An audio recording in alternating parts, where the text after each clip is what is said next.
Boa noite a todos e todas. Hoje nós vamos dar continuidade aos nossos trabalhos. Vamos apresentar hoje os aspectos sociais da sustentabilidade. Vou compartilhar a tela.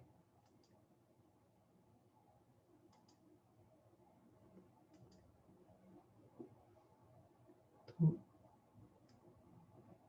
só para a gente retomar, estamos sempre fazendo a comparação entre os dois paradigmas. Paradigma insustentável, que é o paradigma vigente, que se ancora basicamente em um dos aspectos, que é o aspecto econômico. Então, ele se sustenta a partir desse. Então, a gente faz sempre o cotejo com o paradigma da sustentabilidade. Historicamente, nós temos esse paradigma da insustentabilidade, com mais ou menos, em termos aproximativos, uns 250, 300 anos, que na base dele tem toda a ideia de progresso, a ideia de crescimento a qualquer custo, uma posição que não leva em conta as outras dimensões da sustentabilidade. E desse lado, o paradigma da sustentabilidade, que seguramente é o principal ponto de discussão a partir da Segunda Guerra Mundial, quando vai se constituir e se consolidar o primeiro conjunto de críticas e ressalvas a esse paradigma. Então, nós tratamos antes já dos aspectos éticos associados a uma ética do lado de cá, a uma ética do cuidado, que remete à necessidade, para além do antropocentrismo, de pensar a vida além da vida humana. Então, esse é o aspecto ético, e que nos conduz à necessidade de fazer escolhas que sejam escolhas sustentáveis, escolhas que levem em conta toda essa complexidade da vida. Porque das escolhas, cada escolha tomada, ela tem consequências, ela provoca consequências. E o segundo aspecto, o aspecto ambiental, no sentido biofísico. O aspecto ambiental, do ponto de vista jurídico, remete ao artigo 225 da Constituição brasileira, mas também a um repertório de normativas que foram criadas e foram ganhando força a partir desse paradigma aqui. A principal que nós tratamos anteriormente foi a Política Nacional do Meio Ambiente, de 1981, que é a primeira grande referência dentro desse contexto que debate essa questão, essa tensão entre os dois paradigmas. Então, o paradigma da sustentabilidade é o paradigma que vem tentando se constituir. Então, para hoje, nós ficamos de apresentar a sustentabilidade social. Eu remeto a um texto do Inácio Sachs, sobre a ecossocioeconomia, que ele escreve que a sustentabilidade social tem a preocupação relacionada à organização interna de cada sociedade humana e da comunidade mundial de nações cada vez mais interdependentes. Então, é assim, no contexto global, num contexto sempre globalizado, que todas as nações, de uma forma ou de outra, elas têm vínculos entre elas, então elas são interdependentes. Essa é a ideia mais aligeirada da globalização.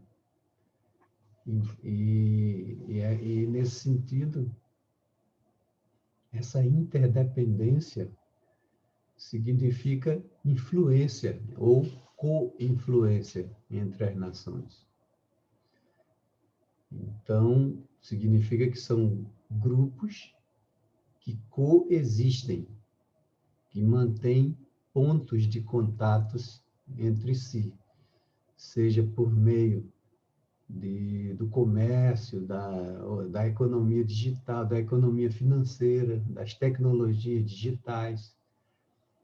E isso é inegável a existência desses contatos.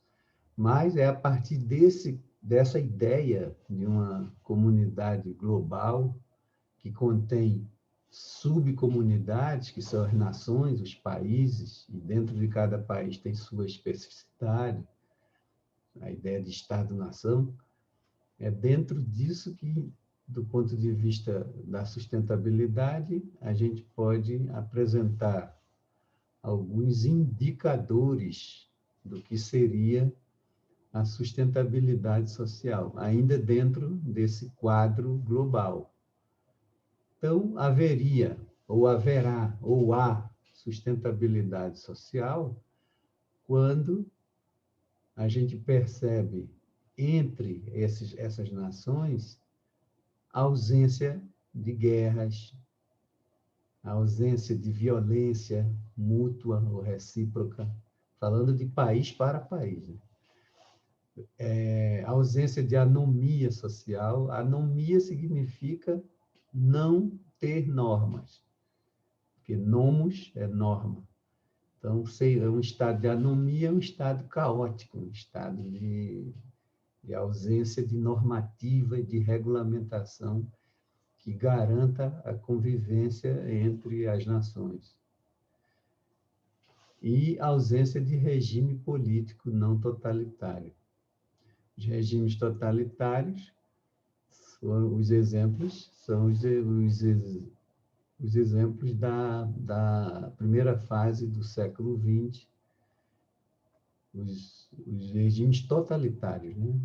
Na Alemanha, na França, na Itália, na Espanha, em Portugal, são aqueles. Então, a sustentabilidade, ela parte de alguns indicadores para a gente poder afirmar se uma sociedade, em termos globais, ela é mais ou menos sustentável, porque uma sociedade que está em guerra com outra sociedade, evidentemente, não faz o menor sentido falar em sustentabilidade social, porque o tecido social das duas sociedades, o tecido social está esgarçado, está completamente fragilizado. E isso não garante sustentabilidade até do ponto de vista não só coletivo, mas individual.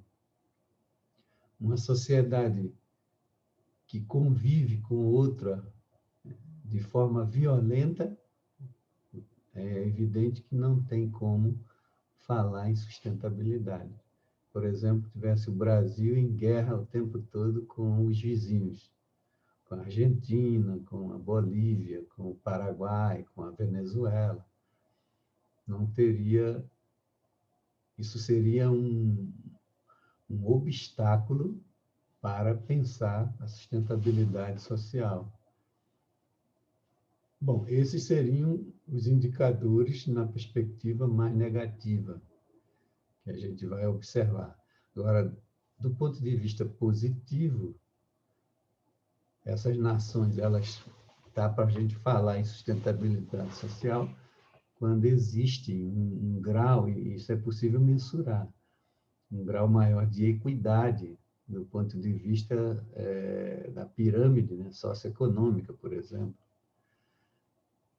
É uma equidade. Se você tem uma pirâmide, uma sociedade em que a pirâmide socioeconômica ela é muito desigual, né, tem uma base muito larga e um topo muito fino, significa que não há menos equidade, porque a distribuição de riqueza, de renda, de oportunidades, ela é desigual, ela está mais próxima dos grupos que estão na parte de cima da pirâmide. Então, a presença de democracia também, que a democracia ela foi se constituindo como um dos mais importantes regimes, exatamente porque é a partir dela que se pode pensar em um Estado de Direito forte, um Estado de Direito que garante a diversidade de grupos, cada um com a sua singularidade, mas que cada um exerce e cumpre a sua função como cidadão dentro de um Estado democrático de direito, dentro dos marcos legais. Então, a democracia, a maior presença de democracia é outro indicador que pode garantir mais a sustentabilidade social. E também a presença de todos os direitos humanos. Direitos humanos a gente poderia acrescentar, né? Humanos e não humanos, em função também da discussão que emerge a partir desse paradigma, que é o direito animal, o direito da natureza, a natureza tomada como sujeito de direito, como acontece, por exemplo, em algumas constituições latino-americanas, tipo Bolívia, Equador. Então, a presença desses indicadores, ela pode, não garante 100%, mas ela pode garantir mais. Então, a sustentabilidade social, ela está associada a isso. Se a gente, quando fala na sustentabilidade ambiental, nós estamos falando do ponto de vista externo à sociedade, porque ela é algo separado, né? É um ambiente biofísico. E na sustentabilidade social, a gente está falando do ambiente sociocultural.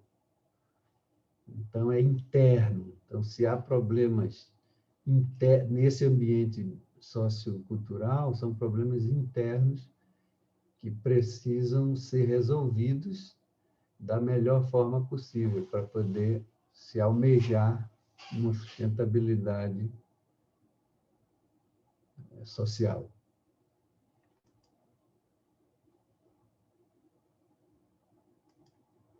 Bom, ainda nessa ideia dos indicadores da sustentabilidade. Dentro do quadro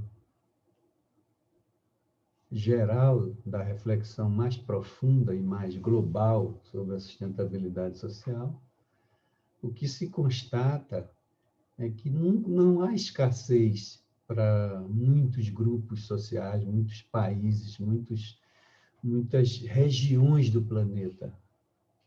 Não há escassez. O que há é uma dificuldade de distribuição de riqueza, de oportunidade. E essa distribuição é a raiz do problema. A escassez, por exemplo, na produção de alimentos. É sabido que temos capacidade de produzir muito alimentos que poderia alimentar mais do dobro da população mundial. Mas, ao contrário disso, nós temos perto de 1 bilhão de pessoas ainda hoje, né? Apesar de todas as campanhas, de todos os objetivos objetivos do desenvolvimento sustentável.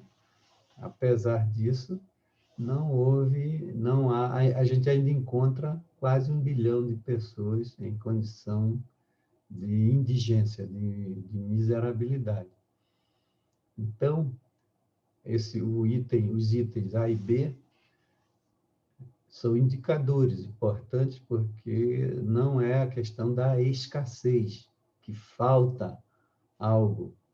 Não é essa a questão. A questão é a não distribuição do que já existe, da riqueza que existe, de um modo geral, principalmente do ponto de vista básico, para a sobrevivência, por exemplo. É inadmissível imaginar grupos em situação de miserabilidade, né? De indigência. Então, outro indicador da sustentabilidade social é a priorização para, em contraponto com o ter, né? Com o ser. Essa é uma questão muito profunda, mas que, do lado de cá, no paradigma insustentável, é óbvio que predomina a questão do ter. Há uma priorização do ter, que é o acúmulo, que nós já tratamos antes. Mas aqui não, aqui nesse paradigma, o que se percebe é a priorização para o ser. Agora, não dá para a gente pensar isso de forma isolada. O que garante a realização do ser, daquilo que há de melhor, de mais profundo da condição humana, não se chega a isso sem uma divisão equitativa do ter. Então, esse é um indicador importante. Quando a gente... E isso também é difícil de localizar e de realizar, porque, como já falei, predominam os fundamentos desse paradigma aqui, que toma esse aqui, só o ter como referência, e passa por cima dos demais. Um paradigma que não está preocupado com essa questão da distribuição, porque o que predomina aqui é o cálculo, a capacidade calculativa e de acumulação. Então, nós temos aqui mais esses indicadores que nos permitem pensar a sustentabilidade social de forma concreta, que a gente pode observar nas nações que já conseguiram resolver isso aqui, em parte isso aqui, com essa divisão mais equitativa, em que não há uma distância muito grande entre o acúmulo da riqueza produzida coletivamente, que é sempre assim. Então, há maior possibilidade para a realização do ser, da pessoa ter tempo para leitura, ter tempo para cuidar dos seus, cuidar da família, para se preocupar com a alimentação saudável, uma alimentação que não seja violenta, que não agrida o seu corpo, ter tempo para a espiritualidade, ter tempo para a arte, ter tempo para tudo isso. Mas ninguém pode fazer só isso de barriga vazia. Então, é preciso pensar sempre no equilíbrio entre essas dimensões. Como a gente vive no paradigma insustentável, é evidente que é exatamente por esse paradigma ser insustentável que ele também fala em sustentabilidade, mas não nesse sentido que nós estamos tratando. Então, os indicadores da sustentabilidade social, eles são de extrema importância para a gente avaliar, para a gente perceber mais ainda que a sustentabilidade não pode, não deve ser pensada apenas de maneira unilateral, levando em conta apenas um aspecto. Então, é o outro conjunto de indicadores que ajudam a materializar essa ideia aqui, essa preocupação que a sustentabilidade social tem com a organização interna de cada sociedade. Então, uma sociedade que predomina qualquer grupo social em que não há equilíbrio entre esses indicadores, é evidente que ela tem problemas, ela tem violência, ela tem criminalidade, ela tem índices maiores, né? Numa perspectiva maior. Bom, aí agora, afunilando isso, a gente chega num ponto central. A gente partiu de indicadores mais globais e agora a gente aterrissa em solo brasileiro e, em particular, pensando a questão da sustentabilidade social desde o campo jurídico.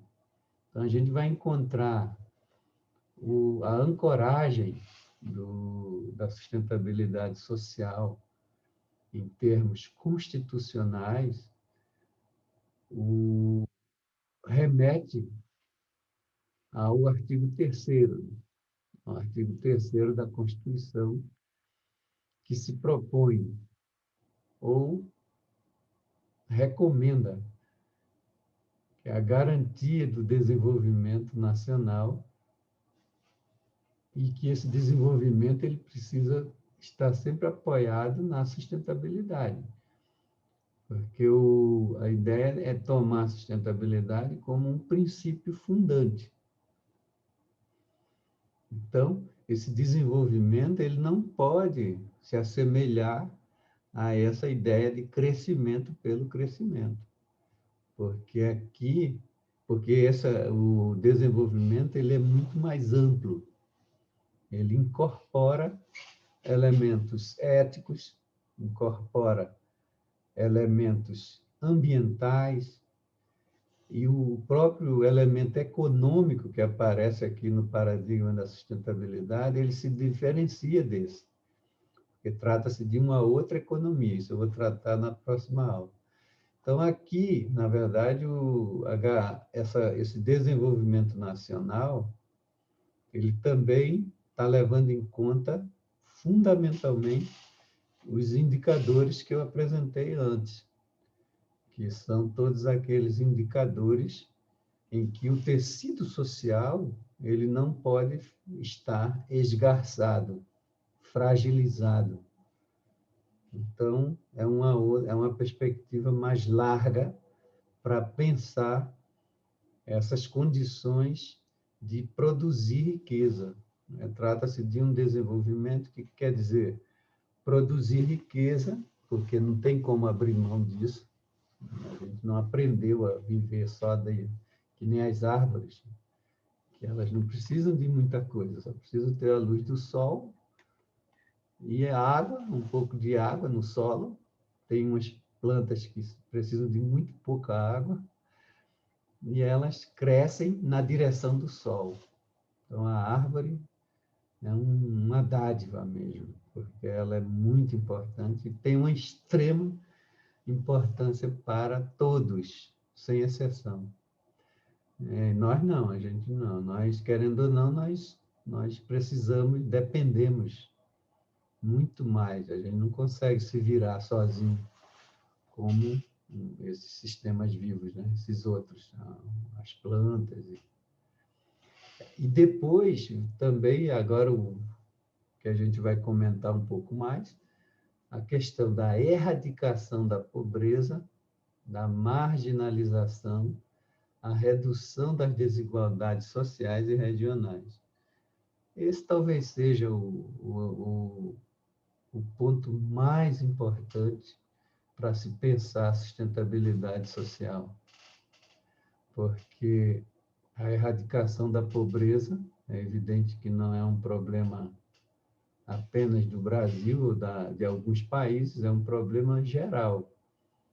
E para enfrentar isso aqui, é preciso de políticas, não só de políticas de governo, mas políticas de Estado, que quando muda o governo, o cara não pode modificar isso. Então, a erradicação da pobreza não é porque por uma razão apenas moral, de ser bonzinho, de ir para o céu, essas coisas. Não, pode até ter isso, mas o componente maior é que quando você neutraliza, não tem uma sociedade que consegue neutralizar os focos de pobreza, naturalmente a gente consegue precaver ou prevenir outros sintomas que derivam de um processo acentuado de pobreza, que é a criminalidade, a violência física, material, a violência simbólica, e principalmente a violência contra grupos, contra as mulheres, contra o grupo LGBT, as minorias. Por quê? Porque a pobreza, assim como do lado de cá, o acúmulo de riqueza, que seria uma degradação derivada, né, da afluência, deriva muito mais do consumo, que exige mais do ambiente biofísico e produz mais lixo, mais sujeira, mais... Do lado de cá, a pobreza também. Então, os dois extremos, eles são degradantes, eles são muito prejudiciais à sustentabilidade. Então, a erradicação da pobreza está na Constituição brasileira, como um artigo fundante dessa sustentabilidade, desse aspecto social da sustentabilidade. Não faz o menor sentido falar em sustentabilidade se nós temos uma sociedade extremamente desigual como a sociedade brasileira. É desigual em todos os sentidos. Acesso à justiça, acesso à educação, acesso à saúde, e por aí vai. E, evidentemente, que deriva dela o processo de marginalização. Por quê? Porque quando a gente não consegue enfrentar de maneira verdadeira a questão da pobreza, é evidente que criamos focos de marginalização. A gente cria o que é possível chamar de muros de separação, em que, de um lado, nós temos alguns grupos que vão ter acesso a tudo, acesso que tem renda, por exemplo, vai ter acesso o que tem de melhor que a sociedade contemporânea oferece, que tem todas as vantagens do mundo, e alguns grupos que não têm direito a absolutamente nada. É essa linha abissal que a gente vai caracterizar como a linha marginal, né? A margem que está à margem dessa sociedade que garante muitas coisas, muitos bens e serviços e diversão a alguns, e nega de forma veemente a outros grupos. Então, a gente percebe o vínculo. Se a gente, ao invés de caminhar para a erradicação da pobreza, a gente vai acentuando, a gente vai criando cada vez mais esses espaços de barbárie, de violência, que em algum momento se volta contra os grupos que têm acesso. Isso a gente percebe no aumento por exemplo, de sequestros, de roubos, de furtos, de invasão de condomínios, de invasão, de roubo de carro. É assim que a gente percebe é um sintoma, né? Um sintoma da nossa incapacidade de erradicar a pobreza, de neutralizar isso. Então, a marginalização, ela gera violência. Então, quando a gente erradica a pobreza, não é porque a gente é bonzinho, quer ter amor pelos outros, não necessariamente, mas por uma razão de você não fragilizar o tecido social. Porque se nós conseguimos não deixar essa marginalização se tornar tão acentuada, é evidente que a gente neutraliza, que a gente consegue gerar, por exemplo, gerar empregos para esses grupos. Empregos não importa como, de modo que esses grupos consigam seu sustento, para que eles não precisem chegar à condição extrema da violência, né? Para a violência. É assim que a gente compreende, né, que uma sociedade, um grupo social, sem muita preocupação com essa questão da pobreza, é como se desse um tiro no pé, porque qualquer hora ele também pode ser atacado e ser vítima daquilo que ele também é responsável, né? Uma sociedade que não se preocupa com esse aspecto social da sustentabilidade. Aí depois, também atrelada a tudo isso, a redução das desigualdades sociais e regionais. Então, a desigualdade regional, a gente toma um país como o Brasil, ou então no Paraná, a gente pega o Paraná para ficar mais perto, e a gente desenvolve apenas a região metropolitana de Curitiba, com seus 26 municípios. E os outros municípios que estão mais distantes, a gente deixa entregue à própria sorte, à deriva. O que vai ocorrer? Com o passar do tempo, então, todos os investimentos, que são investimentos que derivam da sociedade, né? O Estado nenhum tem dinheiro, ele, na verdade, é arrecadação por meio de tributos, impostos. Então, os grupos que se apropriam do governo, eles vão gerenciar isso. E se a população não é politicamente educada, ela também nem sabe, né? Nem se preocupa, não tem ideia de que qualquer decisão, tudo a gente depende de decisão política, gostemos ou não. Então, o que acontece? Todos os investimentos eles ficam concentrados em uma sub-região do Estado.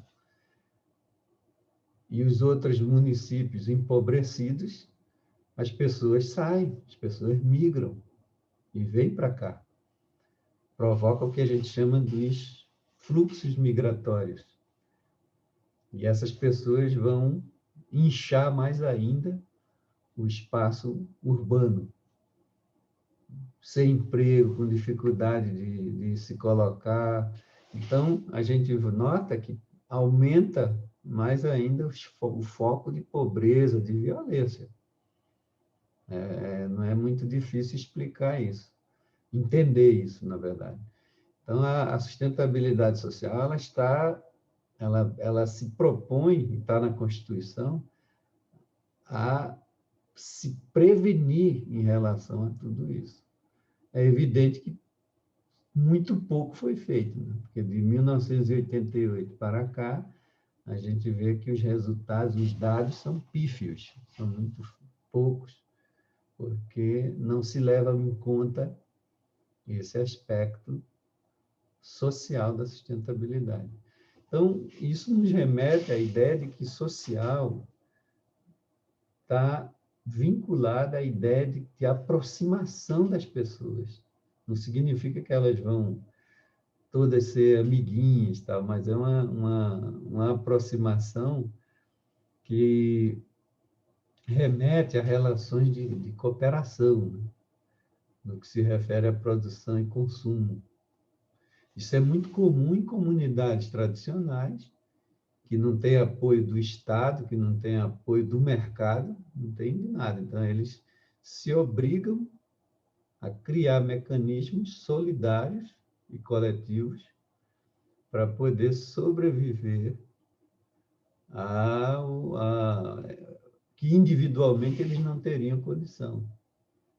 Então, eles criam, tem sistemas de práticas diferentes, né? Os mutirões, os puxirões, porque um cara sozinho ter a sua produção, em geral, é associada à agricultura, né? Agricultura familiar.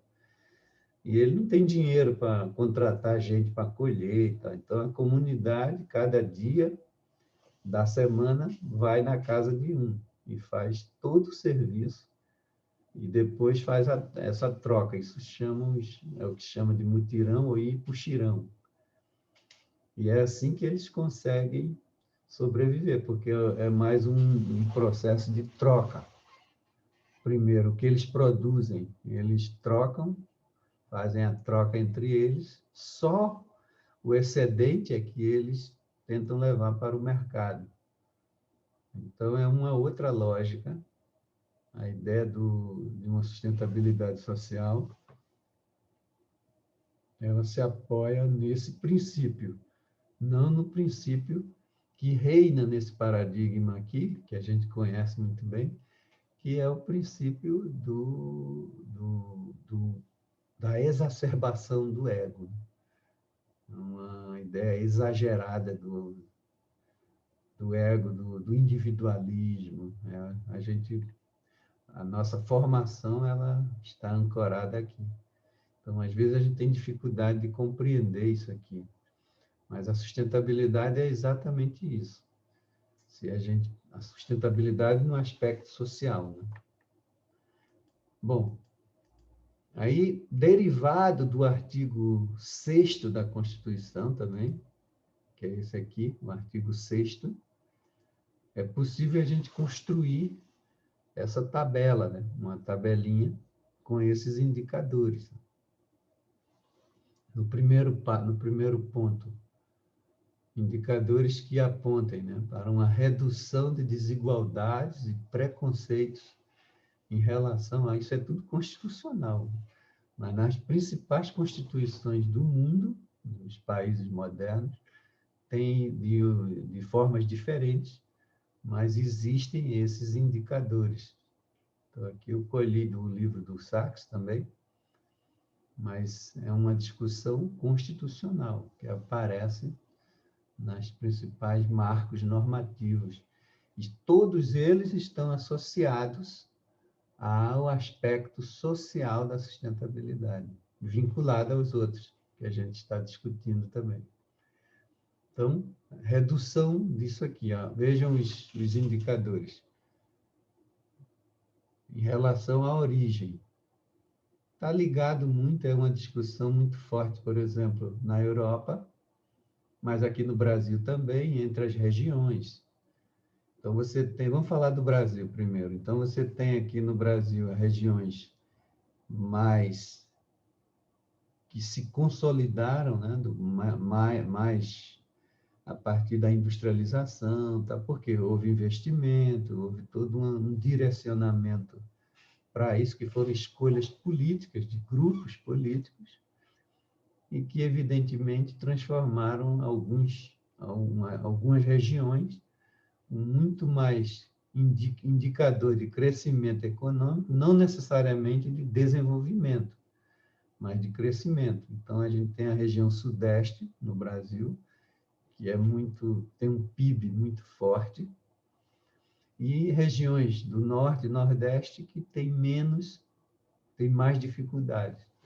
Isso derivou dos planos de desenvolvimento no Brasil, que sempre foram aleijados, né? Sempre privilegiaram algumas regiões. Então, houve mais investimentos e as consequências a gente vê hoje. Então, as origens, o preconceito em relação às outras regiões, que vêm de outras regiões, que têm dificuldade nesse sentido de emprego, de renda, de tudo mais, então a população sai de lá em busca de melhores condições e vem para os centros urbanos entre aspas, né, mais desenvolvidos, que, na verdade, eles são centros com maior crescimento econômico, mas a gente vê que é tudo desordenado e que não dá para dizer, por exemplo, que uma região metropolitana de São Paulo, Rio de Janeiro, Recife, que são os grandes centros urbanos, Curitiba, né, que há desenvolvimento. O que predomina é crescimento, porque o desenvolvimento levaria em conta esses aspectos, né, não só um. Então, é o preconceito nesse sentido, regional. Fora do Brasil, a gente vai perceber na Europa, nos Estados Unidos, a questão da origem do país. Então, nos Estados Unidos, as pessoas de origem latina, né? Agora já deu uma melhorada porque mudou de governo, mas com o governo Trump, ele até autorizou os guardas, né, de fronteira e tudo a atirar nos migrantes que tentavam entrar, que eram pegos, que é uma prática muito antiga.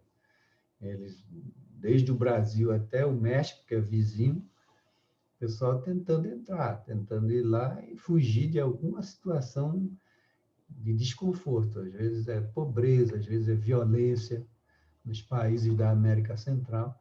Então, existe uma política, inclusive os magistrados nos Estados Unidos, eles tinham um sistema de metas para os magistrados ligados à questão migratória, né? Às políticas de migração. Então, eles tinham metas mensais de quantas pessoas eles estavam mandando embora, limpando, de preferência, esses grupos latino-americanos, africanos. Então, havia todo um preconceito em relação à origem, primeiro, né, a origem, e depois os outros elementos, que eu ainda vou comentar.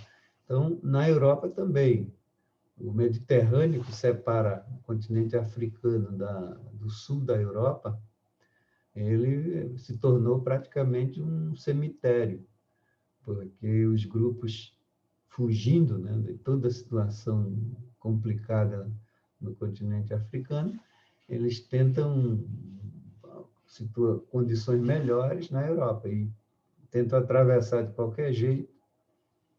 E nem se noticia tanto isso, porque são populações que nem são consideradas cidadãs, né, por nenhum país europeu. Então, eles têm dificuldade, e os que entram conseguem sobreviver a isso, e entram no território europeu, eles vivem se escondendo, né? Porque a perseguição é muito grande e a vida deles é de clandestina, a situação é de clandestina, situação de clandestinidade, igual na fronteira dos Estados Unidos. Então, tudo isso. Veja, então, para falar desses países, falar em sustentabilidade, se eles se apoiam em políticas marcadas por isso, que é o que a gente chama de xenofobia, é piada de mau gosto falar em sustentabilidade social. Não faz o menor sentido, porque eles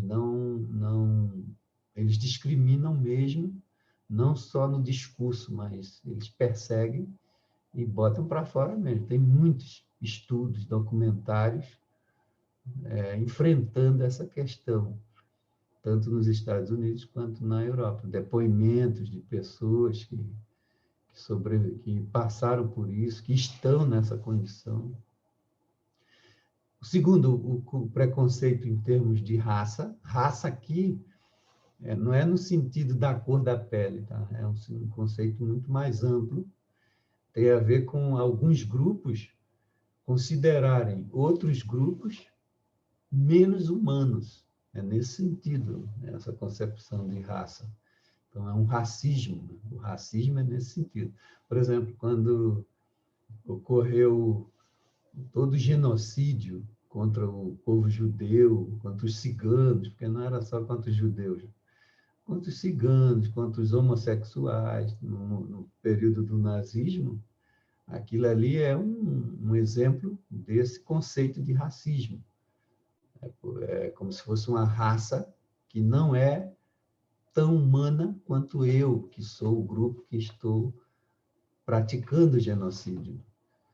Então, isso aconteceu, por exemplo, também em Luanda, entre dois grupos de duas etnias, lá em Luanda, na África, Ruanda, na verdade.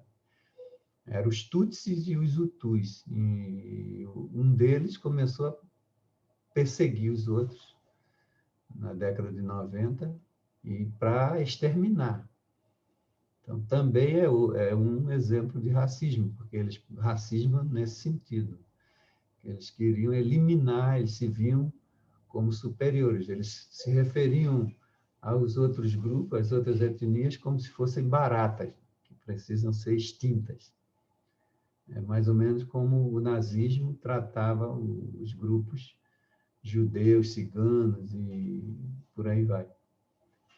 A questão do preconceito de sexo é mais associada à questão de gênero, mas também aos grupos minoritários, aos grupos LGBT, tudo isso também. Então, se você tem uma sociedade que valoriza isso, que tem isso como algo importante, né, de não dar espaço para essa diversidade, que está tudo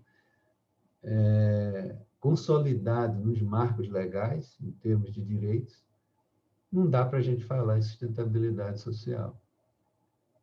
Aí sim, aí depois vem a questão da cor da pele, que também é outro elemento, que mostra a diversidade, a diferença das pessoas, em termos de quantidade de melanina, né, no organismo, e não é e é um indicador desse preconceito também, né? Então, o mundo eurocêntrico, ele criou, e as pessoas reproduzem isso, a ideia de que as pessoas mais privilegiadas são as pessoas brancas, de olho azul, que é um fenômeno eurocêntrico, que é uma minoria. A maioria da população mundial não é isso, é uma minoria isso. Então, tudo isso é indicador de insustentabilidade do ponto de vista social. O preconceito em relação à idade, então, para o mercado de trabalho, é muito comum isso. Dependendo da idade, a pessoa não é nem recebida. Então, se ele for um migrante, se ele for um refugiado ecológico, por exemplo, que precisou sair do país dele por causa de um desastre, se ele precisou, por exemplo, na questão de Mariana e Brumadinho, em que as crianças que perderam, que a lama destruiu toda a sua casa, inclusive a comunidade. Então, quando eles chegaram em outras cidades para estudar, eles estavam sofrendo bullying, porque a população local e as crianças locais chamando eles de pé de lama, né? Então, isso é um tipo de preconceito ancorado na origem, de onde o cara vem, de onde a pessoa vem. E, por último, a questão da religião, com a diversidade que existe hoje, várias formas das pessoas cultuarem sua fé, sua crença, e a pessoa ser discriminada, por exemplo, para o mercado de trabalho, por alguma razão. O cara, qual é a sua religião? O cara fala, não, eu não contrato alguém que é dessa religião. Entendeu? Então, tudo isso são indicadores dessa insustentabilidade. Esse é o lado, os indicadores negativos, né? Que é preciso evitar isso, para você construir uma sustentabilidade social. Mas aí tem um aspecto propositivo, que são os incentivos. Tudo isso constitucional, gente. Tudo isso está presente na nossa Constituição. É direito à educação, A gente sempre está ouvindo isso, mas é preciso avançar no que se refere às implementações, às práticas, né? Porque ninguém aguenta mais falar esse blá, blá, blá sobre a questão da educação. É uma coisa óbvia e a gente não consegue avançar nesse sentido. Mas, enfim, são esses os incentivos. Né? O primeiro deles é a educação, considerando que uma população educada é uma população que não se deixa enganar com tanta facilidade, porque tem capacidade de julgamento do que é bom em termos de cidadania. E isso é por meio da formação, do estudo. Não tem outro jeito. Não adianta imaginar outras formas, né? Mas é por meio do estudo mesmo. É uma conquista também. Mas para isso é preciso ter condições objetivas para que exista tanto a educação quanto a saúde. Então, uma população doente, infectada por algum tipo de derivado, por exemplo, de uma alimentação precária, que reduz a imunidade, além de reduzir a imunidade, dependendo da alimentação com veneno, enfim, contaminada, é evidente que você cria um ciclo vicioso. Então, você vai ter uma pessoa desde a base, desde que está no ventre materno, e ela é mal alimentada, o desenvolvimento cerebral dessa criança ela vai ser comprometido, estará comprometido. Então, é evidente que o rendimento dessa criança na escola vai ser muito menor. Então, precisa sim de educadores com muito maior capacidade, com formação para entender isso, que as crianças são diferentes e vendo a base social dela, você entende melhor e consegue ajudar melhor essas pessoas no processo de aprendizado, que tem que ser diferenciado. Então, se você tem um filho de a diferença, o filho de uma mãe que tem uma família estruturada, que vem de uma família com uma boa educação, com uma boa estrutura familiar, e, evidentemente, na gravidez, a pessoa já se cuide, já tem uma alimentação saudável, já tem hábitos alimentares e estilo de vida muito mais sustentáveis, é evidente que essa criança que vai nascer aqui, ela já nasce na frente, né?